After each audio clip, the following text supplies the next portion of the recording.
Hello friends, welcome to Ramesh TNPSC academy. இன்றைக்கி நம்ம இந்த வீடியோவில் என்ன பார்க்க போகிறோன்னா, குரூப் 4 2022 நடந்த எக்ஸாமில் கேட்கப்பட்ட ஐஎன்எம் கொஷின்ஸ் அதோட ஆன்சர் கீ டிஸ்கஷன் தான் இந்த வீடியோவில் வந்து நம்ம பார்க்க போகிறோம். ஏற்கனவே வந்து பார்த்திங்கன்னா இந்த மாதிரி ஒரு பாடத்துக்குமே வந்து நம்ம வந்து அனலிட்டிக்ஸ் வீடியோ வந்து போட்டிருப்போம். புவியியலுக்கு, அப்புறம் வந்து பாலிட்டி, அப்புறம் வந்து கடைசி இந்த மாதிரி நிறைய போட்டிருந்தோம். எல்லாமே வந்து ஒரு ஆவரேஜாக ஒரு 30 வியூஸ் 40 வியூஸ் அப்படின்னு தான் போணுச்சு. சில வீடியோஸ் 100 வியூஸ் அவ்வளோதான் போணுச்சு. சரி, இந்த டாபிக் வந்து நிறைய பேருக்கு புரியலை போல இருக்குன்னு நான் இருந்தேன். சரி, கடைசியாக வந்து யூனிட் 8 and 9க்கு மட்டும் போட்டுட்டு இந்த பிளேலிஸ்ட்டை அப்படியே முடிச்சுக்கலாம் அப்படின்னு இருந்தேன். ஸோ ஆனால் அது வந்து நல்லாவே வியூஸ் போயிருந்துச்சு. அதுலேயும் நிறைய பேர் வந்து கமெண்ட்ஸும் மெசேஜும் வந்து வழக்கம் போல் பண்ணியிருந்தீங்க. இந்த மாதிரி ஐஎன்எம்க்கு போடுங்க அப்படின்னு வந்து நிறைய பேர் கமெண்ட்ஸ் பண்ணியிருந்தீங்க. சரி, ஐஎன்எம்க்கு அந்த மாதிரி ஒரு வீடியோ போட்டுடலாம் அப்படின்னு தான் இந்த வீடியோ மேக் பண்ணேன். இந்த வீடியோவோட இறுதியில் வந்து நான் உங்களுக்கு வந்து இந்த ஐஎன்எம் படிக்கிறவங்களுக்கு வந்து படிக்கணும்னு நினைக்கிறவங்களுக்கும் சரி, நம்ம சேனலை ரெகுலராக ஃபாலோ பண்ணுறவங்களுக்கும் சரி, ஒரு குட் நியூஸ் வந்து இந்த வீடியோவோட எண்டில் நான் வச்சுருக்கேன். அதை நான் வந்து சொல்கிறேன். இந்த வீடியோ பாருங்கள், ஃபுல்லாக பாருங்கள். இப்போ 2022 குரூப் 4 நடந்த ஐஎன்எம் கொஷின்ஸ் மொத்தம் வந்து ஒரு 8 கொஷின்ஸ்கிட்ட கேட்டிருக்காங்க. சரிங்களா, 8 கொஷின் வந்து ஐஎன்எம்மில் கேட்டிருக்காங்க. அதில் மோஸ்ட்டாக அதிகமான கேள்விகள் எந்த பாடத்தில் அப்படின்னு வந்து எந்த வகுப்புலேருந்து வந்திருக்கு அப்படின்னு வந்து பார்த்திங்கன்னா 10ஆம் வகுப்புலேருந்து தான் வந்திருக்கு. 10ஆம் வகுப்பில் இந்த 6வது பாடத்துலேருந்தும் 8வது பாடத்துலேருந்து தான் நிறைய கொஷின்ஸ் வந்திருக்கு. இப்போ ஃபஸ்ட்டு கொஷின் பாருங்கள். கீழே கொடுக்கப்பட்டுள்ள நிகழ்வை கால வரிசைப்படுத்தணும் அப்படின்னு வந்து சொல்லியிருக்காங்க. ஒரு 4 நிகழ்வை கொடுத்து அதை வந்து கால வரிசைப்படி இது பண்ணுங்க அப்படின்னு வந்து கொடுத்துருக்காங்க. என்னென்ன கொடுத்துருக்காங்கன்னா, புலித்தேவரின் இறப்பு, அப்புறம் வந்து குயிலியின் இறப்பு, கட்டபொம்மனின் இறப்பு, மருது சகோதரர்களின் இறப்புன்னு சொல்லிட்டு எல்லாமே வந்து பார்த்திங்கன்னா இந்த 4 பேரோட இறப்பையும் வந்து கொடுத்து அந்த காலத்தை வந்து வரிசைப்படுத்துங்கிற மாதிரி கொடுத்துருக்காங்க. பூலித்தேவர் அவர்களுடைய இறப்பு வந்து பார்த்திங்கன்னா 1767 வந்து இது நடக்கும். குயிலி அவங்க வந்து அந்த வேலுநாச்சியார் அவங்கள பற்றிலாம் படிக்கையில் கண்டிப்பாக அவங்களுக்கு தெரிஞ்சிருக்கும். அவங்க எந்த அளவு ஒரு முக்கியமான ஒருத்தவங்கன்னு. அந்த ஆங்கிலேய அந்த ஆயுத கிடங்களை வந்து தனக்கே நெருப்பு வச்சுக்கிட்டு அங்கே வந்து இறந்து போவாங்க. 1780களில் இது வந்து நடைபெற்றிருக்கும். கட்டபொம்மன் அவர் தூக்கிலிடப்பட்டதும் வந்து பார்த்திங்கன்னா 1799. அதுக்கப்புறம் மருது சகோதரர்கள் வந்து 1801. இது எல்லாமே எந்த பாடத்தில் வருது அப்படின்னு வந்து பார்த்திங்கன்னா 10ஆம் வகுப்பு ஹிஸ்ட்ரியில் வந்து பார்த்திங்கன்னா 6வது பாடமாக ஆங்கிலேய ஆட்சிக்கு எதிராக தமிழகத்தின் நிகழ்ந்த தொடக்க கால கிளர்ச்சிகள்ங்கிற பாடத்தில் இது வரும். ஸோ எல்லாமே இந்த கொஷின் வந்து ஆர்டராக கொடுத்துருக்காங்க. 1 2 3 4ங்கிறது ஆர்டராகவே இருக்குது. முதல்ல பூலித்தேவர் இறப்பு, அப்புறம் குயிலி இறப்பு, அதன் பிறகு கட்டபொம்மன், இறுதியாக தான் மருது சகோதரர்கள் இறப்பு. அப்போ பி தான் ஆன்சர். அடுத்த கொஷின் பாருங்கள். பகத்சிங் தொடர்பான கூற்றுகளை கொடுத்து அது எப்படி இருக்குது அப்படின்னு வந்து கேட்டிருக்காங்க. இதுவும் வந்து பார்த்திங்கன்னா 10th ஸ்டாண்டர்டில் 8ஆம் வகுப்பில் 8வது பாடத்தில் வந்து வரும். அதாவது இது வந்து பார்த்திங்கன்னா காந்தி காலகட்டம்ங்கிற பாடத்தில் வந்து வரும். அதில் இந்த கூற்றுகள்லாம் இருக்கும். என்னென்ன கூற்றுகள் இவங்க கொடுத்துருக்காங்கன்னு முதல்ல பாருங்கள். 1930 பகத்சிங் வந்து பார்த்திங்கன்னா சட்டாகாங் ஆயுத படைத்தளத்தை தாக்கினார் அப்படின்னு வந்து கொடுத்துருக்காங்க. ஆனால் இதில் வந்து பார்த்திங்கன்னா தவறு. பகத்சிங் வந்து அவர் தாக்கியிருக்க மாட்டார். சூர்யா சென் அவர்கள் தான் வந்து அந்த ஆயுத படைத்தளத்தை வந்து தாக்கியிருப்பார். அப்போ முதல் கூற்று வந்து இங்கே தவறாக இருக்குது. 2வது கூற்று பாருங்கள். 1929 பகத்சிங் வந்து பார்த்திங்கன்னா பிகே தனுடன் இணைந்து மத்திய சட்டப்பேரவை மீது குண்டு வீசினார். இது வந்து கூற்று வந்து சரியாக இருக்குது. அடுத்து வந்து பார்த்திங்கன்னா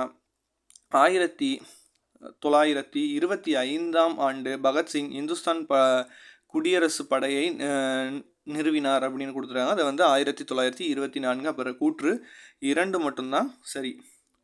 அடுத்த கொஷின் பாருங்கள். ஒரு கூற்று கொடுத்து அது வந்து யார் கூறியது அப்படின்னு வந்து கேட்குறாங்க.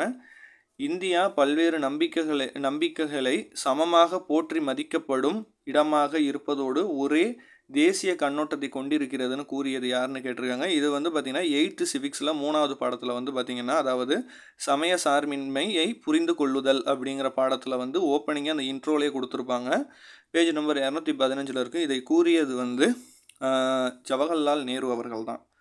அடுத்த கொஷின் பாருங்கள். சரியான இணையை கண்டுபிடிங்கள் அப்படின்னு வந்து கொடுத்துருக்காங்க. எப்படி அவங்க ஃபஸ்ட்டு பேர் பண்ணியிருக்காங்கங்கிறத நம்ம முதல்ல புரிஞ்சுக்கணும். அதாவது ஒண்டி வீரனுக்கு மருது சகோதரர்கள் கொடுத்துருக்காங்க. அடுத்து வந்து பார்த்திங்கன்னா கோபால நாயக்கருக்கு திண்டுக்கல் கூட்டமைப்பு கொடுத்துருக்காங்க. குயிலிக்கு பூலித்தேவர். அப்புறம் முத்து வடுகநாதர் காளையார் கோவில் போர் அப்படின்னு கொடுத்துருக்காங்க. இதுவும் வந்து பார்த்திங்கன்னா 10ஆம் வகுப்பில் 6வது பாடமான அந்த இதில் இருக்கும். ஆங்கிலேய ஆட்சிக்கு எதிரான தமிழகத்தின் நிகழ்ந்த தொடக்க கால கிளர்ச்சியில் இருக்கும். ஒண்டி வீரன் மருது சகோதரர்கள் கொடுத்துருக்காங்க. இந்த பேர் பொருந்துமான்னு கேட்டால் பொருந்தாது. ஏன்னா ஒண்டி வீரர் கதை ஒரு பக்கம் இருக்கும், மருது சகோதரர்களுடைய கதை ஒரு பக்கம் இருக்கும். ஒண்டி வீரருக்கு இப்போ வந்து இதே பூலித்தேவன் அப்படின்னு கொடுத்துருந்தா சரியாக இருக்கும். ஏன்னா அவருடைய தளபதியாக வந்து இருந்திருக்காரு. அதனால கூற்று தப்பாக இருக்குது, அதாவது இணை தப்பாக இருக்குது. அதே கோபால நாயக்கர் திண்டுக்கல் கூட்டமைப்போட தலைவராக இருந்திருக்காங்கன்னு கேட்டால் ஆமாம். அதே மாதிரி குயிலி பூலித்தேவர்னு கொடுத்துருக்காங்க. குயிலி வந்து பார்த்திங்கன்னா வேலுநாச்சியார் அவர்களுடைய படைகளில் வந்து ஒரு முக்கியமான தளபதியாக, பெண் படைக்கு தளபதியாக குயிலி இருந்திருக்காங்க. அதனால் வேலுநாச்சியார் இருந்திருந்தால் அங்கே பொருத்தமாக இருக்கலாம். அப்போ 3ஆவதும் தவறாக இருக்குது. முத்து வடுகநாதர் வந்து காளையார் கோவில் போரில் வந்து இறந்து போகிறாரு. அப்போ 4 வந்து பொருத்தமாக இருக்குது. அப்போ 2 4 பொருத்தமாக இருக்குது. அப்போ டி தான் ஆன்சர். அடுத்த கொஷின் பாருங்கள். மேட்ச் த ஃபாலோவிங் கொடுத்துருக்காங்க. ஃபஸ்ட்டு என்னென்ன கொடுத்துருக்காங்கன்னு பாருங்கள். அப்புறம் இது மேலே சிவசுப்பிரமணியனார் அவர் வந்து பார்த்திங்கன்னா அவர் கொடுத்துருக்காங்க. கட்டபொம்மன், மருது சகோதரர்கள், தீரன் சின்னமலை.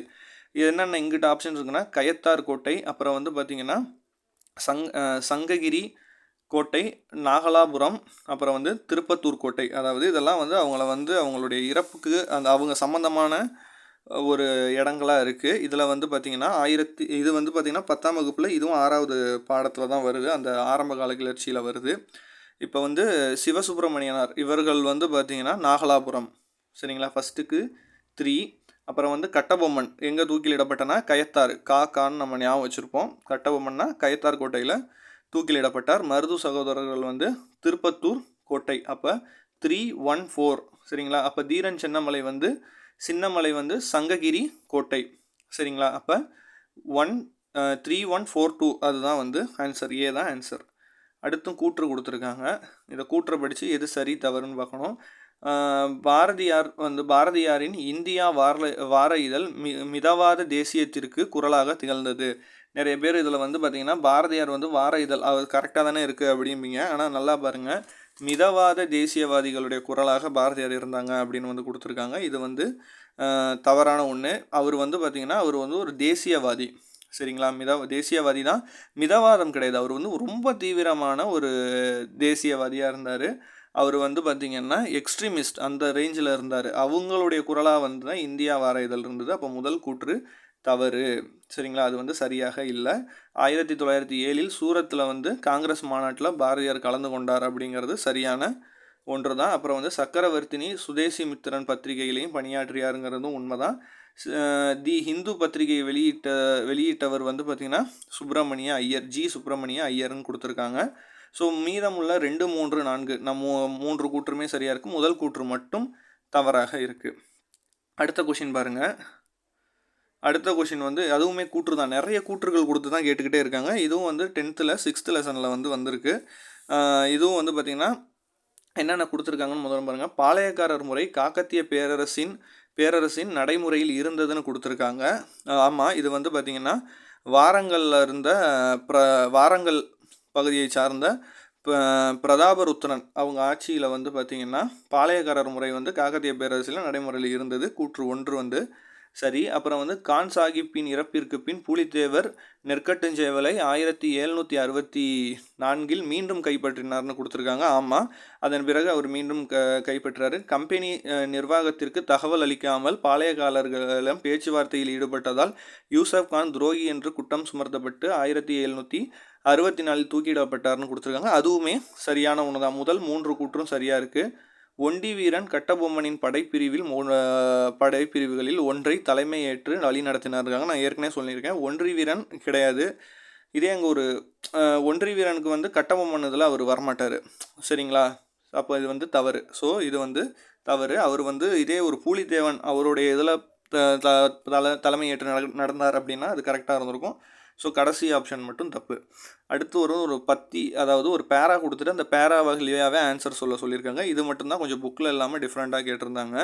ஸோ இதில் வந்து பார்த்திங்கன்னா சுதேசி இது வந்து பார்த்திங்கன்னா நேவிகேஷன் நிறுவனத்தை அதை வந்து உருவாக்கி அதை வந்து சுதந்திர இயக்கத்தின் வரலாற்றையும் ஒரு அற்புத வளர்ச்சியும் குறிக்கிறதுன்னு சொல்லியிருக்காங்க. தமிழர்களின் கப்பல் கட்டும் பாரம்பரியத்தை மீட்டெடுக்கவும் ஆர்வத்தில் மக்களுக்கு கப்பல் கட்டுவதில் நடைமுறை பயிற்சி அளிக்கவும் கடல் போக்குவரத்தில் பிரிட்டிஷ் ஏகபோகத்திற்கு சவால் விடுவதிலும் உறுதியாகவும் வஉசி சிதம்பரம் அவர்கள் வந்து 1906 வந்து பார்த்திங்கன்னா ஒரு நேவிகேஷன் நிறுவனத்தை வந்து உருவாக்குவதற்கு தனது முடிவை அறிவித்தார்னு கொடுத்துருக்காங்க. இந்த பத்தியில் நாளையுமே படிச்சுட்டு அதில் எது பொருத்தமாக இருக்குன்னு தான் நம்ம இதில் பார்க்கணும். இந்த ஸ்கூல் நேவிகேஷன் நிறுவனத்தை வந்து அந்த நாட்களில் நல்ல வருமானம் ஈட்டியது அப்படின்னு வந்து கொடுத்துருக்காங்க. இதில் வருமானம்ங்கிற வார்த்தைகள் எதுவுமே குறிப்பிடப்படலை. அப்போ முதல் தவறு. அதே மாதிரி சுதேசி டீம் அந்த நேவிகேஷன் கம்பெனி உருவாக்குறது கடல் வாணிகத்தில் பிரிட்டிஷ் ஏகபோகத்தை நிறுத்தியது. இதில் நிறுத்தியதும் இல்லை சவால் விடும் வகையில் தான் இது இருந்ததுங்கிற மாதிரி இதில் குறிப்பிட்டிருக்காங்க. அதில் வந்து நிறுத்தியது வரலை. அது இப்போ ரெண்டும் தப்பு. அதே மாதிரி வஉ சிதம்பரம் அவர்கள் வந்து நிர்வாக விவகாரம் தொடர்பாக எந்த முடிவையும் மற்றவர்களே வந்து எடுப்பாங்கன்றாங்க. இதில் மற்றவர்களும் இங்கே வரலை. அவர் தான் முடிவை அறிவித்தார்னு கொடுத்துருக்காங்க. தனது முடிவை அறிவித்தார்னு கொடுத்துருக்காங்க. அப்போ சியும் தப்பு. ஆனால் இந்த லாஸ்ட்டாக பாருங்கள், கப்பல் கட்டும் பாரம்பரியத்தில் தமிழர்களின் அறிவை மீட்டெடுக்கும். இந்த மீட்டெடுக்கும் வார்த்தை அதில் குறிப்பிடப்பட்டிருக்கு. அப்போ 4வது தான் பொருத்தமாக இருக்குது. ஸோ இந்த 8 கொஷின் தான் 2022 வந்து ஐஎன்எம்மில் இந்த 8 கொஷின் தான் வந்து கேட்டிருக்காங்க. சொல்லப்போனால் ஐஎன்எம் படித்தவங்க எல்லாருக்குமே ஈஸியாக தான் இந்த கொஷின் லாஸ்ட் டைம் இருந்திருக்கும். ஆனால் நம்ம சேனலில் நிறைய பேர் வந்து ஐஎன்எம்மில் நான் எது படிக்கணும் எது படிக்கக்கூடாதுன்னே தெரிலன்னுலாம் கேட்டிருந்தீங்க.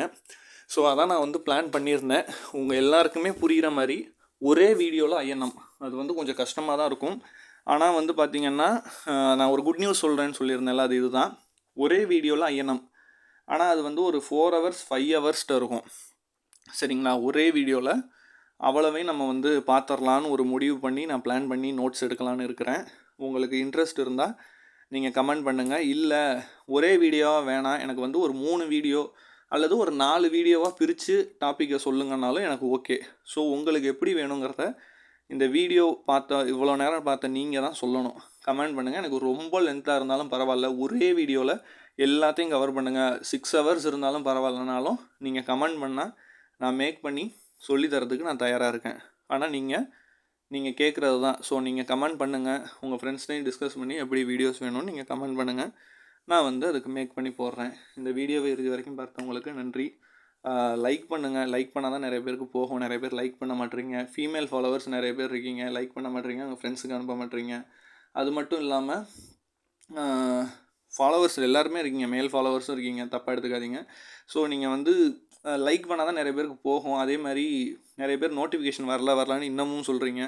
நான் ரெகுலராக வீடியோஸ் போட்டுட்டு தான் இருக்கேன். நீங்கள் அந்த பெல் ஆன் பண்ணணும்.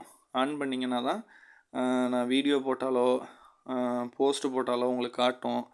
ஸோ நீங்கள் என்கிட்ட எந்தளவு கம்யூனிகேஷனாக இருக்கிறீங்கிறத பொறுத்து தான் நான் அதுக்கு தகுந்த மாதிரி வீடியோஸ் போட முடியும். ஸோ நீங்கள் எதுவுமே கேட்கலனா நான் பாட்டுக்கும் வீடியோஸ் போடுவேன். ஆனால் நீங்கள் என்ன ஒரு ரூட்டில் கூட்டிகிட்டு போனீங்கன்னா, ஏன்னா நான் ஒரே ஆள் தான், என் சேனலில் வந்து நிறைய பேர்லாம் இல்லை, நான் ஒரே ஆள் தான் வீடியோ மேக் பண்ணி போட்டுட்ருப்பேன். ஸோ உங்களுக்கு என்ன வீடியோ வேணுமோ நீங்கள் கேளுங்க, நான் ஓப்பனாகவே பேசிட்டு இது பண்ணுவேன். தமிழ் இலக்கணத்துக்கும் நோட்ஸ் ஒர்க் ஃபைனல் கட்டத்தில் இருக்குது. சீக்கிரம் நான் அந்த புக்கை பப்ளிஷ் பண்ணுறேன். ஸோ பை பண்ணுங்கள். உங்களுக்கு ஏதாவது டவுட் இருந்தாலும் கேளுங்க, நான் அதுக்கு வீடியோஸ் போடுறேன். தொடர்ந்து சப்போர்ட் பண்ணுங்கள். நன்றி, வணக்கம்.